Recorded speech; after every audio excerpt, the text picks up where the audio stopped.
பெரிய இருப்பான் அவன். ஒரு ஃப்ராடு எதனா இருப்பான். ஒரு மேடையில நாகரிகம் எவ்வளவு முக்கியம், பாசிட்டிவிட்டி எவ்வளவு முக்கியம், ஒரு படைப்பை பத்தி பேசும்போது நம்ம எவ்வளவு, அதாவது ஒரு அழகா கருத்துக்களை சொல்லணுமே தவிர வல்கரான வார்த்தைகளோ, நம்ம பாடி உறுப்புகள் சம்மந்தப்பட்ட வார்த்தைகளோ, மற்றவங்களை காயப்படுத்துகிற வார்த்தைகளோ நம்ம எப்பவுமே சொல்லக்கூடாது. அடுத்தவங்களை வாடா போடா உட்கார்றா நில்டா அப்படின்னு சொல்றதுக்கு நம்மளுக்கு உரிமையே கிடையாது. பர்சனலாக நம்ம பேசலாம். மிஷ்கின், இயக்குனர் மிஷ்கின் அவர்கள் என்னுடைய மிகச்சிறந்த நண்பர். அவருடைய ஆஃபீஸ்க்கு போய் நான் நிறைய நேரம் உட்காந்து நிறைய பேசிட்டு இருப்பேன். பலமுறை நான் கால் பண்ணி அவர்கிட்ட நான் சொல்லுவேன், சார் இது ஏன் சார் இப்படி பேசுறீங்க, இப்படி பேசாதீங்க அப்படின்னு நான் பர்சனலாக கால் பண்ணி நான் பேசிடுவேன். அருள்தாஸ் அவர்கள் அவ்வளோ போல்டாக ஓப்பனாக இங்கே வந்து பேசியிருக்காரு. அவருக்கு என்னுடைய நன்றிகள் சார்.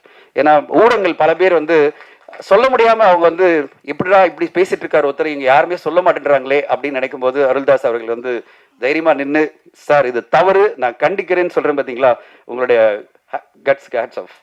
ஓகே, சொல்ல மாட்டாங்க நிறைய பேர், எல்லாரும் தயங்குவாங்க எப்படியா வாய்ப்பு போயிடுமேன்னு. நீங்கள் அதை பற்றிலாம் கவலைப்படல. எனக்கு வாய்ப்பை பற்றி கவலை இல்லை, எனக்கு எது கரெக்டாக அதை சொல்லுவேன் அப்படின்னு நினச்சி வந்தீங்க பார்த்தீங்களா, உங்களுக்கு என்னுடைய வாழ்த்துக்கள்.